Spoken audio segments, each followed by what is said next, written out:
وتراهم يعرضون عليها خاشعين من الذل ينظرون من طرف خفي وقال الذين آمنوا إن الخاسرين الذين خسروا أنفسهم وأهليهم يوم القيامة ألا إن الظالمين في عذاب مقيم জাহান্নামের সামনে উপস্থিত করার সময় আপনি তাদেরকে দেখবেন অপমানে অবনত এবং অর্ধনিমীলিত দৃষ্টিতে তাকায়।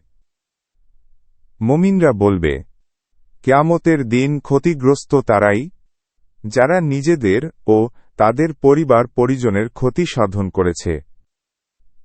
শুনে রাখ, পাপাচারীরা স্থায়ী আযাবে থাকবে।